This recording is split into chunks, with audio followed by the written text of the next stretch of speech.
big with 2 G's. I'm going to repeat that. That's big with 2 G's.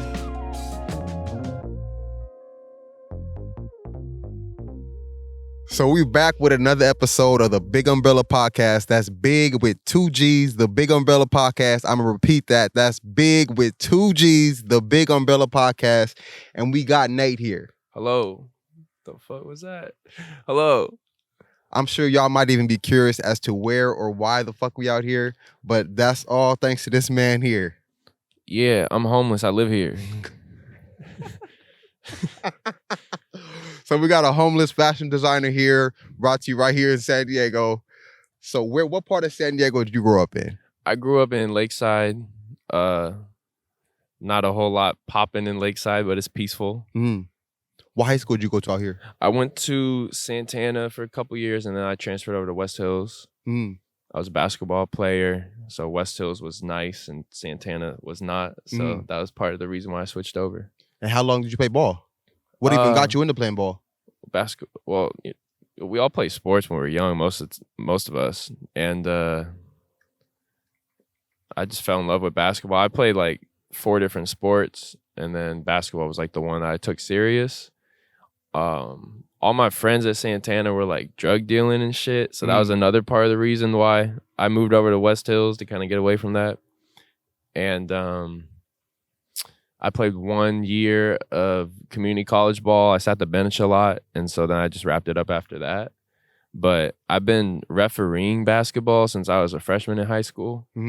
So when I stopped playing, I started taking reffing really seriously, and reffing's really fun. Yeah. Man, I was about to say, I know with a whole bunch of shit like reffing, like y'all get like the short end of the stick a lot of times, especially if somebody feel like you called a call and it was like, wait, that wasn't that. It's the best part is when I know I'm right and I know I did everything as great as I can. And when people are yelling and pissed off and they hate me, that's such a good feeling. That's a good feeling. Yeah, because they're going to hate me regardless. So if I mess up and they hate me, it's like, damn, you feel really shitty. You feel bad.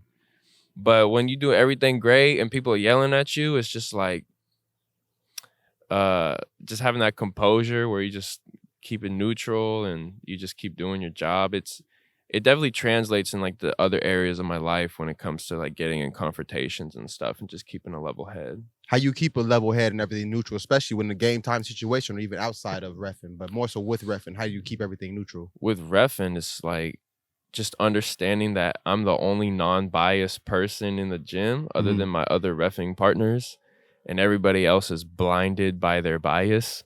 So they could see the same play I saw and they're going to see it completely different because they got a sign that says number 2 is my number 1. You know? How do you not get caught up in like, because you do local teams out here, right? I ref high school, I ref a little bit of college, and then I do everything down to like little kids. So how do you get caught up not being like, damn, I actually do like this team too? I always say like it's not worth it. Like if I was really gonna like be like, damn, I hope this team wins and I'm gonna give them a couple extra calls, it's not worth it because I'm gonna be getting some phone calls later that night, like, bro, why from my people, from like my assigners and stuff. Like, hey, the coach isn't happy with you, and then they start sending me video clips, like, how could you make this call when that's the wrong call? Oh, so you got people like recording you and stuff for reals. They're on our ass. So I gotta just do my job right. If I just do my job, it's easy. And then just try to go home before everybody's in the parking lot. Exactly, because then that's when somebody trying to meet you out in the parking lot. We don't want the extras. It gets crazy. Like when you do like intense like playoff games, they'll get like security for us and they sneak us in the back door and then they sneak us out the back door. Like they try to take care of us because they know how the parents can be. Damn, I didn't know if it get like that. It does. So with you growing up in Lakeside, you grew up with your mom and your dad out here? Yeah, both my parents. I got an older brother who's a filmmaker. I got a younger sister who does theater, so a very artistic family. What got you guys into even being artistic like that? My parents put us in everything, like sports and art classes and music classes. And when I was a kid, I didn't care about none of that shit. I just cared about sports. And my brother and my sister gravitated. They were doing piano. My sister was doing theater. My brother started picking up a camera and like filming stuff. So we would shoot like little short movies together when we were like super young, like 13, 10 years Already old. trying to do a movie. My brother's like filming stuff, and I'm like putting out the worst acting performance ever. Hey, it got better. Yeah. And so it was like right around when I was finishing up high school and stuff, I started getting more into art, and I started recording some music with some friends. We started making clothes together. I started sewing like senior year of high school, and it was just a transition out of sports and into fashion and music. And I give my brother a lot of credit for that, because I've always looked up to him, and just if it wasn't for him kind of showing me how cool that expression could be through art, I probably would have stuck with sports a little longer, honestly. Mm-hmm. Yeah. You said you started into doing music. What you start doing like when you first started on music? I cannot sing at all. Okay. So that's out of the equation. Did you try that first though? No, I know. Oh, okay. I know. I know that's not my lane. No, I knew. I've always loved writing. I've always loved, like, English was always my favorite subject. I've always loved whenever we get writing assignments. So that was my strong suit. So I was rapping, but it was really like strong emphasis on the writing aspect. I stopped rapping just because I felt like I didn't have enough to say verbally, and I could tell that me as a designer, I was able to get my point across a lot stronger through visual art. So yeah, music's still a huge part of my life, but I just don't make it anymore.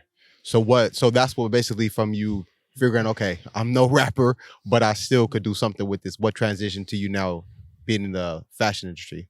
What helped me transition over? Because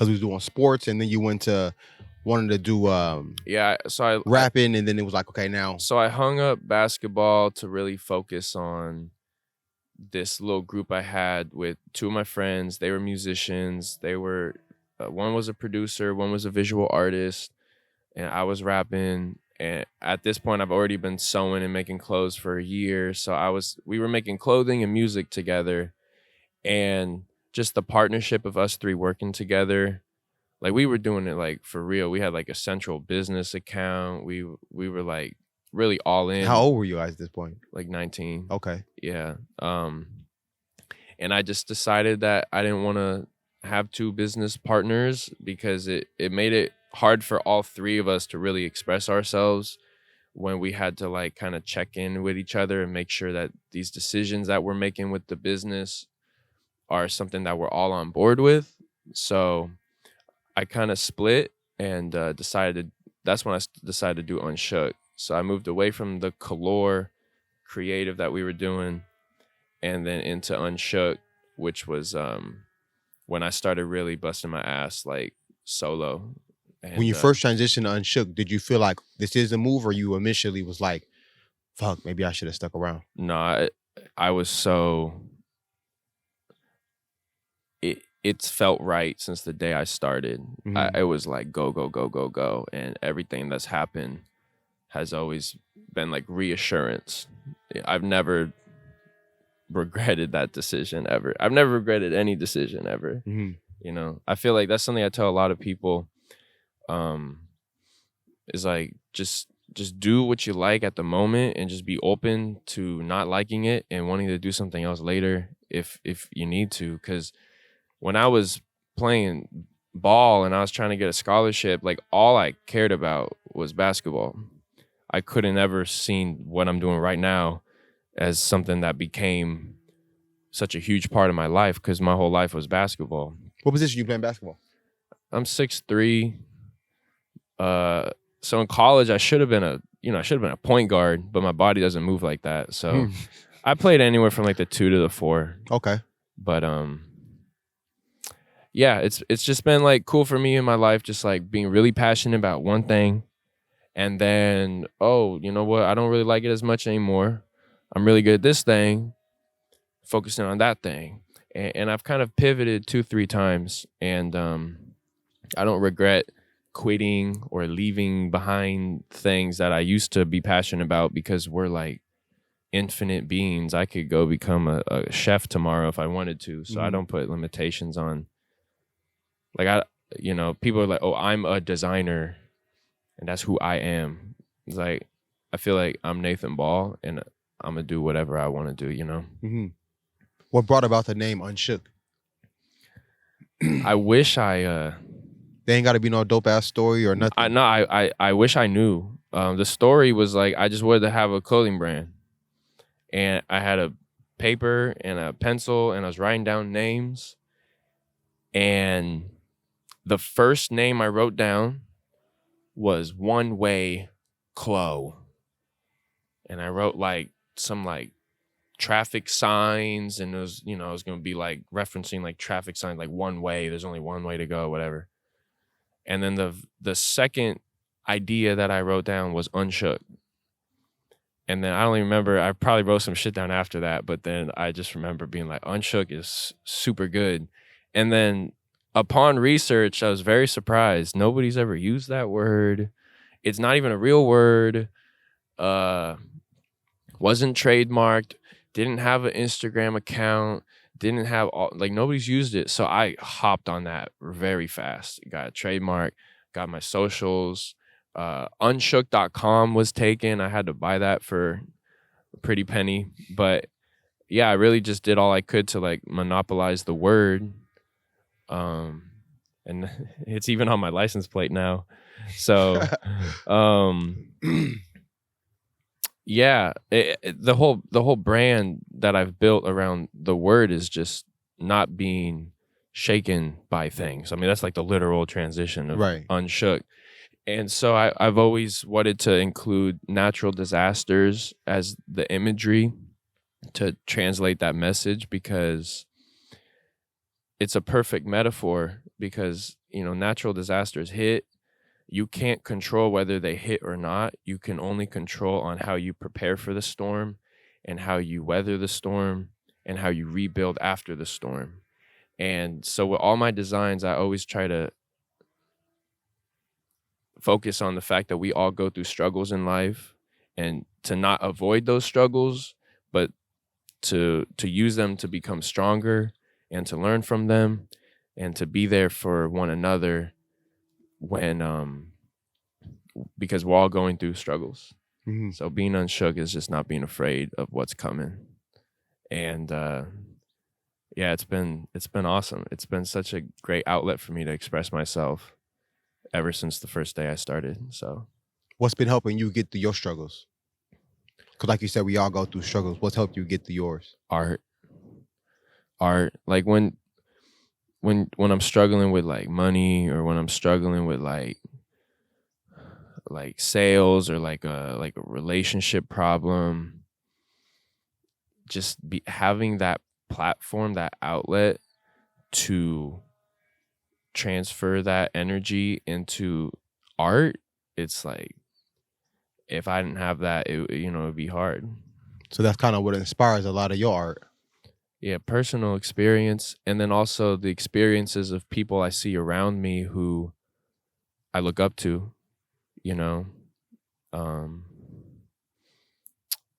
just highly motivated by a lot of people's stories, not just my own. Right. Who are some of those people you feel like you look up to? My uncle, hardest worker I've ever known, him and my dad. But my uncle's been through a lot of struggles, and he was a big reason why I took the brand in the direction I did, because I felt like there was people who needed to hear these stories, to feel like, just to get motivated by people who are overcoming a lot. And when I started doing Unshook, I reached out to some people that I knew who had some crazy stories. Like when I was playing ball in college, there's a dude named Marquavion, and he was nice. He was really good, and he's still playing. I forget if he's doing college now or like pro ball overseas or whatever. But his story is when he was in high school, he had like I think it was a heart failure or something like while he was playing. So he like passed out on the court, and then the doctors told him he wasn't ever going to be able to play again. And then he just built up his strength, and he kept playing. He's really good. So we interviewed him along with like 5 other people who had like really motivating, vulnerable stories, and that me and my brother filmed those interviews within like the first 3 months of me starting Unshook, and those interviews didn't get a whole bunch of views, but if it wasn't for just meeting and talking to those people, I don't think I would have had as strong of a foundation of conceptually what it is that I'm aiming to translate through my clothing. Mm-hmm. Yeah. How long have you had Unshook around? When did you come about with this, make this up? It's been 4 years. Shit. I dropped March 2019. Mm-hmm. It took like 6 months before I dropped to like get all that, the trademark, the logo, get all the branding and all that figured out. But it's been like 4 years. So before even getting into what it even takes to be a successful in the fashion industry, how hard is it to even start? Just like anything, you're gonna fucking suck at it right away. Like, starting out sewing, all I was doing when I started sewing was just tapering pants to be like slimmer, right? I did that for like a year in high school. I would just like take pants from the thrift store and then just slim them down. You taught yourself how to sew? My grandma taught me. Okay. A little bit. I mean, she showed me how to use a machine, but from there it's just a lot of like YouTube and trial and error. But long story short is like with fabric and sewing, it's very easy to mess up and have the tension off or like sew something on the wrong layer, and you're gonna end up with a garment that looks incredibly fucked up. Not just fucking incredibly fucked up. Like you would never want to wear it out, right? So yeah, I mean it's hard to start. It's a very it's reliant on the technical application so much. It's because obviously like with a painting, you need to be technically proficient to make things look good. But clothing has a functional aspect to it. So if you're not skilled to the point where you can do these different things, you might not even be able to wear the shirt because it might be too tight in the sleeves, or it might, so yeah, it's very hard. Having a t-shirt brand isn't the hardest thing to do in the world.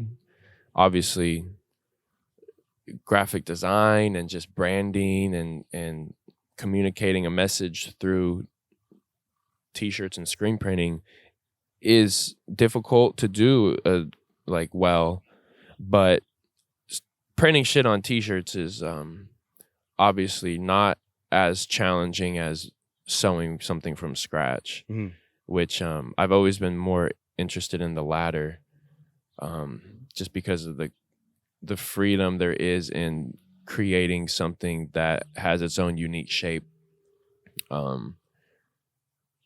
That's something I'm still super motivated to get much better at, because there's a long way for me to go with sewing. Yeah. Mm-hmm. So with you said your grandma taught you sewing. What even made you think about, I do want to sew? So the story is my senior year I got injured. I was hurt. I couldn't hoop. So I was really bored. And I've always cared about how I dressed and fashion and stuff. And so I was watching YouTube videos. And at the time, Jerry Lorenzo and the tapered stacked denim was super trendy. So I had jeans that were kind of wider. And I was like, hey, grandma, can you taper my jeans for me? So I think I brought over 3 pairs of pants, and she did the first one. And then I asked if I could do the next one. And Oh damn! You initially was already like, I want to try it now. Ever since I touched that sewing machine, I haven't stopped. It's crazy. Yeah. What established for you to have like a solid team? Like, what made you say like, okay, these are the type of people I want around me to help me out with my vision? My brother is really the only one who's really been with Unshook from the beginning. Now, the two cats from Calore, when I was doing the music and the clothing with them, they've been very, very helpful. More recent, like especially with my fashion shows, just executing some of the art direction and the set design and the soundtrack, and they've been super helpful with the fashion shows. So, but when we're talking about a consistent team, it's been myself and it's been my brother with the visuals. Mm-hmm. That's been it. I've been doing. Sometimes I question if I'm making a poor decision. I really want to bring on consistent team members so we can start scaling the business a bit more, but it's really been all me for the last 4 years. And my brother has been filming all the visuals for the last 4 years. Mm-hmm. What was your first show like?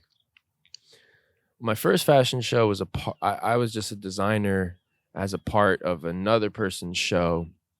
And that shit also was a pivotal moment where I was like, yo, this is like super cool. Cause at first I just was like making t-shirts and some jeans and I was just trying to sell them. Didn't even cross my mind about doing a fashion show. But when somebody reached out and asked if I wanted to do a show, of course I said yes. And looking back at that collection, it was ass. But I did that show with that person. I did another show with a different group. But the first show that I did and executed myself, yes, I really wanted to do it myself just because doing these shows with other people, for one, it motivated me like, okay, this is possible. And for two, it was like I was very frustrated with how the shows were managed, and the experience that we were giving the audience was like, I felt bad because it was very much like talent show vibes. It felt like it was a lot about like us on the stage, like look at us, like look at what we made, look at this, our stuff, like. And I would make a show that was like about the audience and their experience from the moment they walk in the door to the moment they leave. So my first Voltage fashion show was a big success. It was profitable. There was a lot of people there. Again, looking back at that collection, I'm like, damn, I've come a long way. But at the time, I was really proud of my collection. And I had a lot, like some theatrical elements involved. So it wasn't just about looking at the models walking on the walking with the clothing, but it was about the whole message of what the fashion show was trying to express. And it was quite interactive for the people who were there. And so I was really happy about that. Then a year and a half later, I did my second show, which was Inferno, which was, I think, 3 times the budget of Voltage, way bigger, way more like higher production value. There was almost 300 heads in attendance. The collection, I'm sure, and I can't wait for this day, but I'm sure in 2 years I'll look back and I won't like the Inferno collection. But right now I've come so far in just a year with my designs. And this show was crazy. Like, I didn't see the show. I was backstage, you know? But the compliments that I got after Voltage was a lot of like, oh my God, the show was so great. Thank you so much. Oh, the show was amazing. That was awesome. The compliments I got after Inferno, the one that we just did in October of 2022, was like, this was the best night I've had all year. The ending of the show where you took off your helmet made me cry. This was the most unique experience I've ever had. Like, I was getting some crazy compliments. I was like, this is what I need to continue to strive for as Unshook is not just making clothes and selling clothes, but providing a interactive experience for people to come into the world and share that moment with everybody else who's in attendance and impact people with the art, not just be selling them shit because it looks cool. And so, yeah, the fashion shows have been like a very key component of what keeps me motivated. Mm-hmm. What made you more in tune instead of being like, I want to show everybody what we got? Like, I want to create an experience instead of I just want people to love my art. In the local scene, we all push our art and we all push our creations, and we try to, a lot of people hustling, working hard, promoting what they're doing, and people are always down and willing to support, musicians, people with clothing brands, people want to support them. But like I could have sold, I sold like 350 tickets for the show. I could have sold that many tickets and given people an okay show, and everybody would have been happy. They would have been fine with it. But I'm just thinking about the people who are nice enough to spend their money and spend their time to actually be there. I want to blow their socks off. I want them to have as much value as possible because I don't take for granted that attention that they're giving me. And that's where it becomes not about me and not about the profit and not about look at me and look at what I made. And I'm going to take a bow at the end and trying to have that, because it's addicting, having that validation where people are complimenting you. It's a very addicting. It's a very like personal, like selfish thing that we all want. We want that praise. So taking that out of the equation and making it about the audience is the easiest way to make sure that you have a good show, because the audience is going to love it if you make sure that everything that goes on is for them. Mm-hmm. Is the stuff that inspires the fashion behind, cool right? Inspires. You might be able to use some shit like that. Inspires the fashion behind like the clothing you do. Is it something that you more so want to wear, or is more so you think this is what people want to wear? A hybrid, because that's a great question. That's really like the hardest thing about being a designer. Because it's like, damn, I hella like this, but I know they don't really like it. For me personally, this is something that's definitely like a line you got to balance, because if I'm just making clothes that I like and I don't think anybody else is going to like, then I'm just making clothes for myself.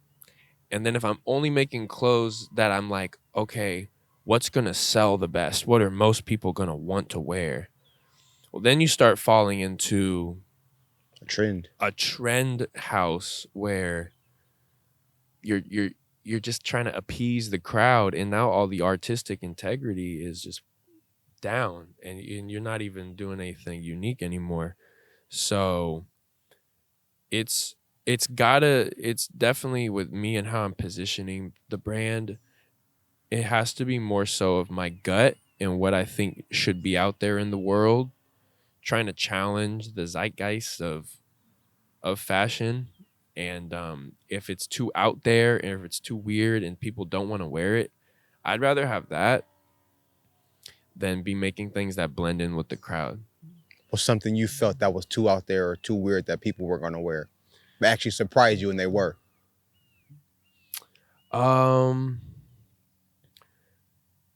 don't know if I was surprised about this one, but I have a mesh hoodie that's like has all these holes in it because it's mesh, right? And so it's see-through, and people love those. And that was just, I was like, okay, I thought it was cool, and I like the mesh shit because I'll wear the hoodie without a t-shirt on and just have my bare chest showing. Like I think it's a cool vibe.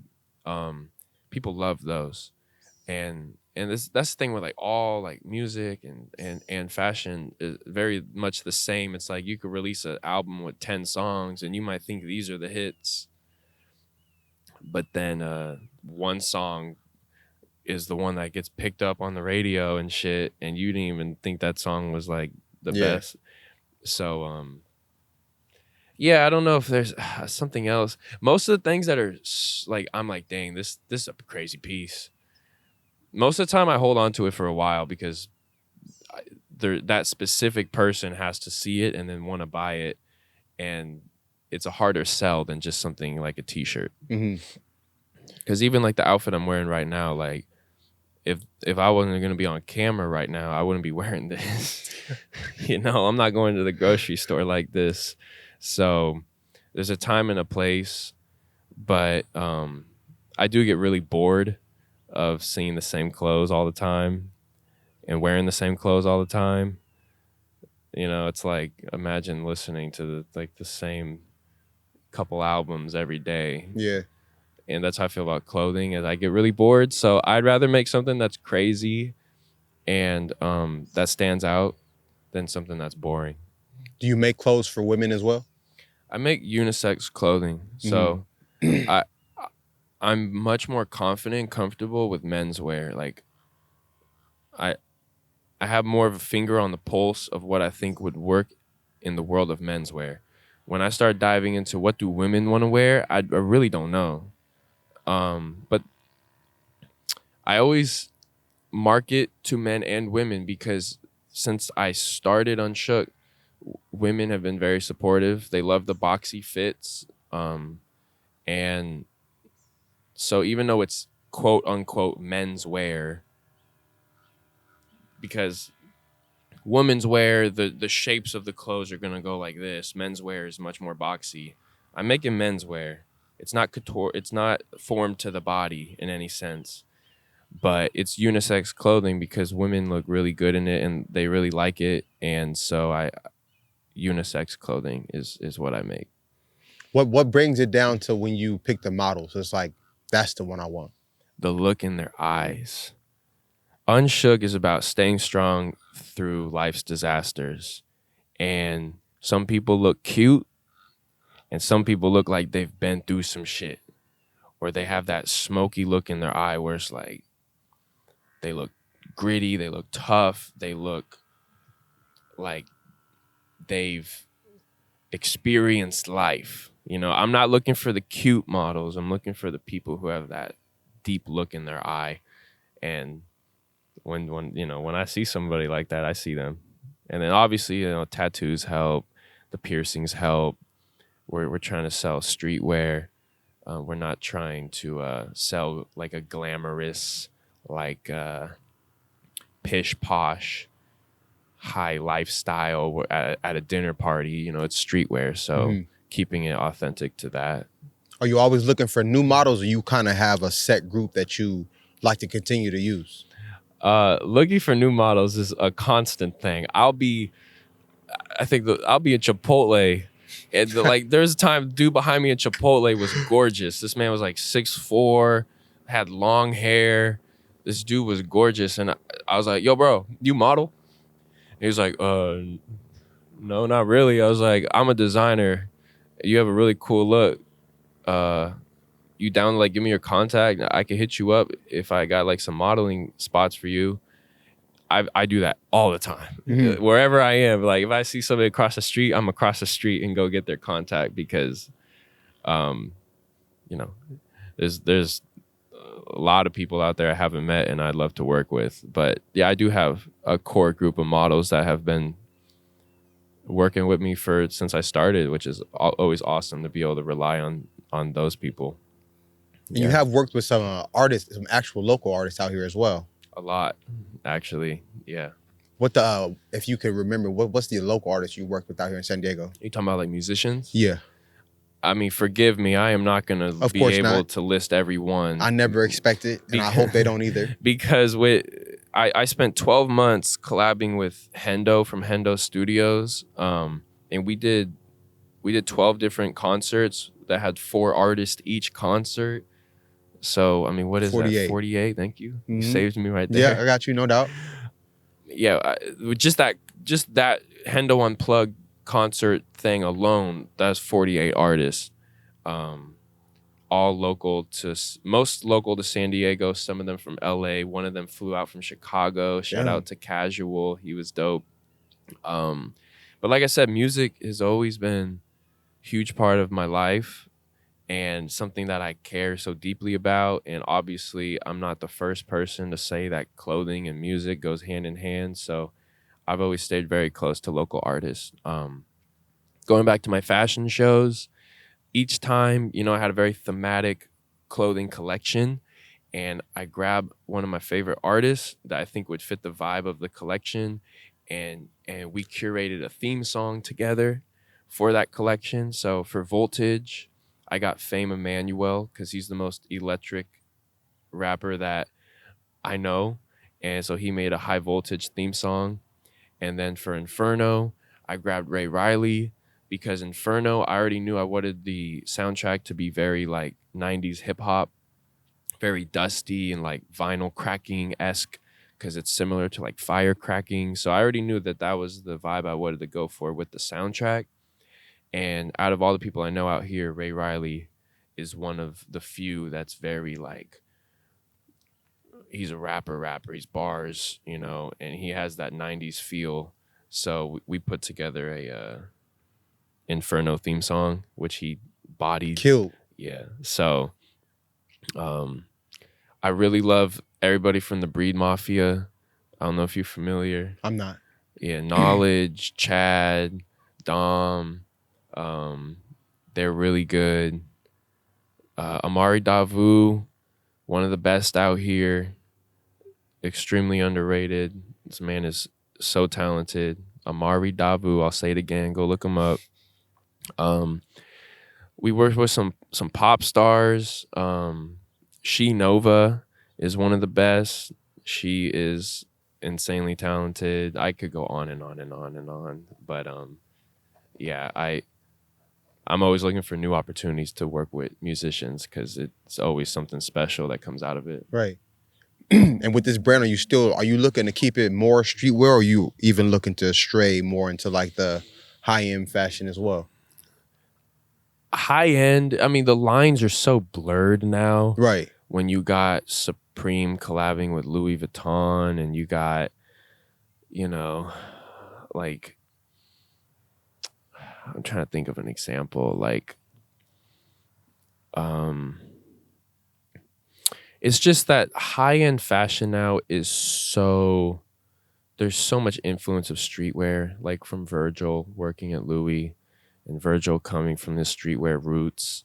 So really what separates it the most is the quality of fabric, I would say, and obviously the price point when you start to classify things as high-end. But, me being a young designer, the places I go, I'm not going to those fancy parties where you would want to have a pea coat. Mm-hmm. I'm going places where I want some ripped jeans and I want some the freshest hoodie. So I plan on keeping it more casual wear. But obviously, as businesses grow, collaborations and you have more departments, like Nike started out with just selling tennis shoes, and then they start making every other sport they do. So, as I expand, it'd be nice to have like more casual wear and then also more formal wear and, stuff like that. Mm-hmm. But with the message being about staying strong through struggles and weathering the storm, it makes a lot of sense to continue to create designs that look like they've been tattered and look like they've been through a storm. And with that, it typically comes across more as a casual piece than something that you would wear like to a more dressed up event. Yeah. So how do you take those pieces that people are not really feeling and you still keep it pushing? It's just like I said with music, is like you got to make like 100 songs and then like only some of them are really going to be beloved like on the mainstream level. Like every song is not gonna be a hit, is what I'm saying. And so Right. everything I design is just another repetition. It's just another way for me to get my reps in and to keep pushing the envelope and seeing what I can do. And I'm okay with making a dud that, Because it ain't a dud to everybody anyway. yeah, there's shit that I don't like that people love and they buy it for me, and I see them on their Instagram stories tagging Unshook and they're happy as hell wearing it. And it's something, when I made it, I was like, damn, I wish I did this different. You know, I don't like it. But then this person loves it. So this is the beauty of art, is somebody's going to love it. Right, because somebody else can see it different than what you're seeing it as. Yeah. So with you having to deal with so many and work with so many different females, how do you keep everything solid with your chick? It's easy. It's just it may sound easy for somebody, and this may be like, God damn, I was wondering, how did he do that? Well, I'm very spoiled. My girl's very reasonable and understanding, so I don't have to worry about her at all. Okay, so that helps. But it's all work, you know? It's like, as long as the girls that I'm working with aren't overstepping any boundaries, then it's not even anything to even be concerned about. We're just working.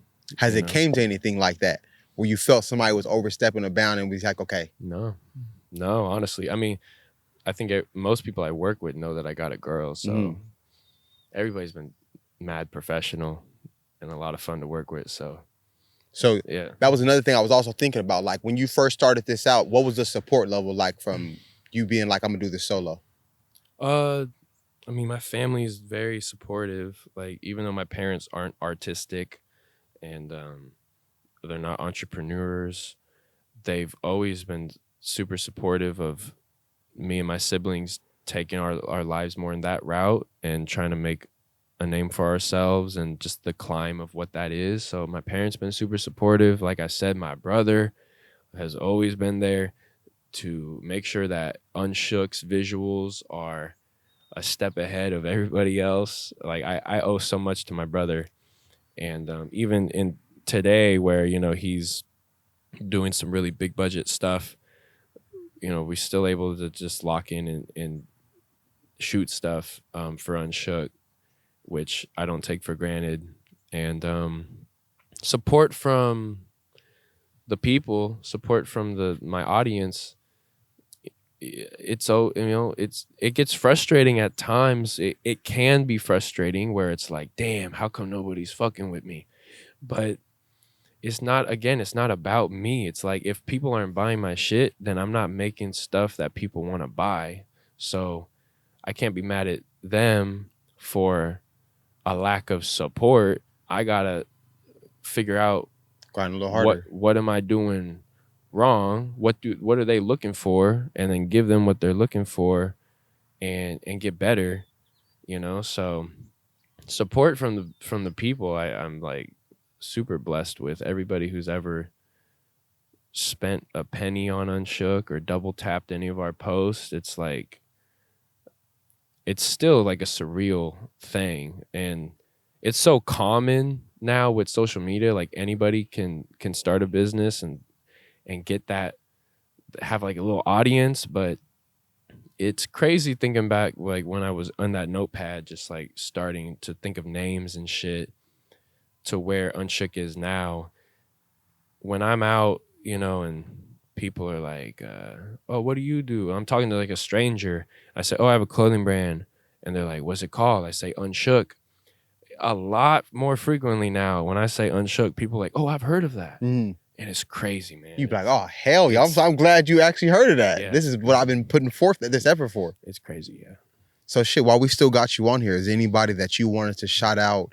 Any socials you want to drop, people to reach you, anything? Just for Unshook, we own that word. So just type in UNSHOOK on everything. I think Facebook and Twitter is like Unshook Clothing, because some people had Unshook a long time ago and they got inactive accounts. But yeah, unshook.com. If you guys trying to see any of the designs, I am the sole designer of everything. My homies that I mentioned from like when I used to make music with them, they help with some of the graphic designs, but all the like the stuff that's sewn in-house is all sewn by myself. So go to unshook.com if you guys want to check those pieces out. My brother, his Instagram is the Ryan Joseph. And I would follow him now before he starts filming your favorite Hollywood movies. And yeah, tap in with the BiGG Umbrella. That's big with 2 G's. 2 G's. And that's it. I mean, fuck, I'd be here all day dropping ads. For sure. No doubt. I'm glad we got you on here. It's been another episode of the BiGG Umbrella Podcast. That's big with 2 G's, the BiGG Umbrella Podcast. And it's a wrap. It's a wrap. I think that was perfect. Well, let's get some tacos, nigga. Can we really get some tacos? You trying to get some tacos? Let's get some tacos, nigga.